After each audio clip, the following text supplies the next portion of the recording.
Vous écoutez Radio Taïwan International et c'est l'heure des musées.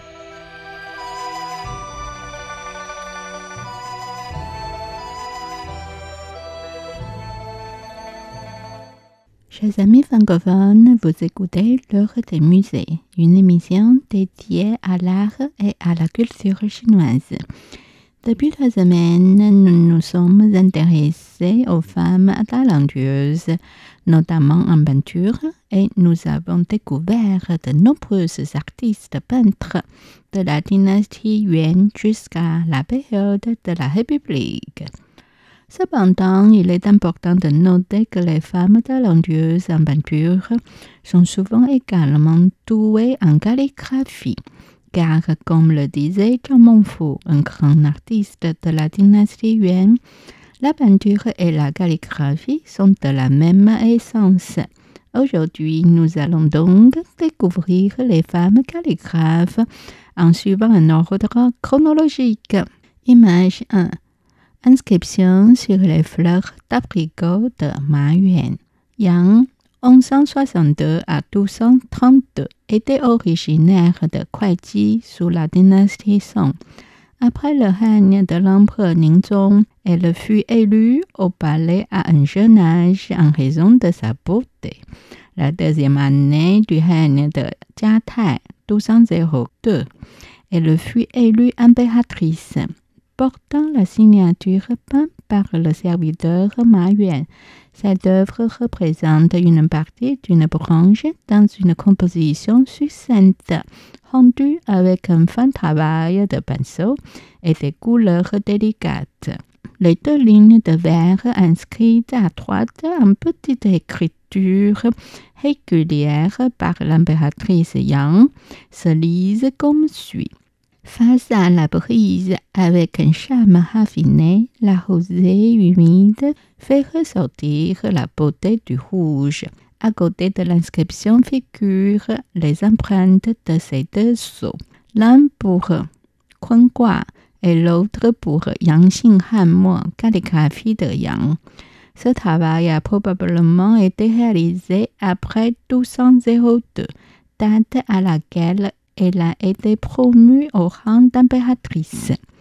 Les fleurs d'abricotier vont des bourgeons à celles qui sont en pleine floraison et qui se fanent déjà.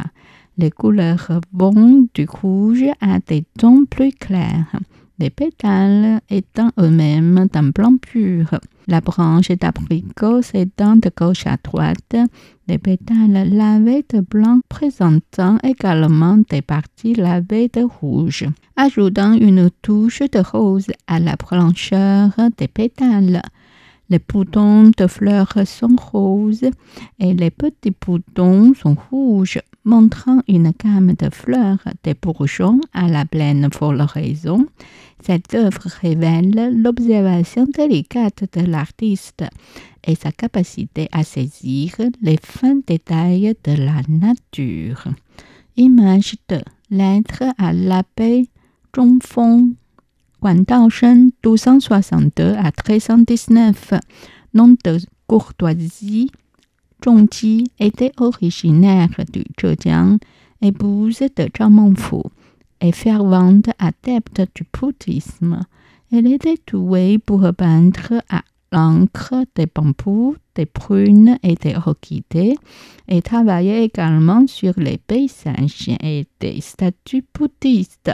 La présente œuvre est une lettre écrite par Guan Daoshen au maître Zhongfeng Mingben, 1263 à 1323, où est décrit son souvenir de la grande bonté de son maître et exprime son espoir qu'il illumine les morts et propage l'illumination à sa famille et à tous les êtres sensibles. La lettre est rédigée en écriture régulière, en écriture courante et en écriture cursive, avec un coup de pinceau élégant et rigoureux. Le sceau de Zhao Guan cerné en rouge, offre un aperçu de l'ancienne tradition qui voulait que les femmes se marient avec le nom de famille de leur mari. Image 3. Politique de gouvernance pacifique par Wen Chu. Wen Chu, 1595 à 1634, nom de courtoisie. Duan Rong, originaire du Jiangsu, était la fille de Wen Congjie et l'arrière-petite-fille de Wen Zhongming, un grand lettré de la dynastie Ming. Elle maîtrisait l'art de la calligraphie et de la peinture selon les traditions familiales et était considérée comme l'une des femmes les plus talentueuses de la dynastie Ming. L'ouvrage La politique de gouvernance pacifique, écrit par Jia Yi de la dynastie des Han occidentaux, est considéré comme le précurseur des lettres aux 10 000 mots. Des générations suivantes, Wen Chu a copié cet ouvrage en écriture régulière, totalisant plus de 1700 caractères, et il est inclus dans le 76 volumes de calligraphie Yuan et Ming. L'ensemble de la pièce est caractérisé par une écriture soignée et des structures bien espacées, reflétant une esthétique simple et authentique. À la fin de l'œuvre, seul le sceau Duan Rong est apposé, que j'ai cerné en rouge. Image 4. Poème. Zhou Saizheng, dont les dates de naissance et de décès sont inconnues, était active au XVe siècle. Elle était décrite par certains comme possédant les 4 vertus complètes et les 5 bonheurs réunis, rareté chez les femmes de son époque. Dès son jeune âge, elle se distinguait par sa sagesse, sa pitié filiale et sa culture. Elle était également reconnue pour ses talents poétiques et était appelée dame de lettres. Modeste, elle affirmait ne pas exceller dans l'art de la calligraphie, ce qui explique la rareté de ses œuvres conservées. Outre ces dames calligraphes, comment pourrait-on oublier la célèbre enseignante de l'histoire de la Chine? Il s'agit bien sûr de Madame Cao. Image 5. Enseignement de Madame Cao.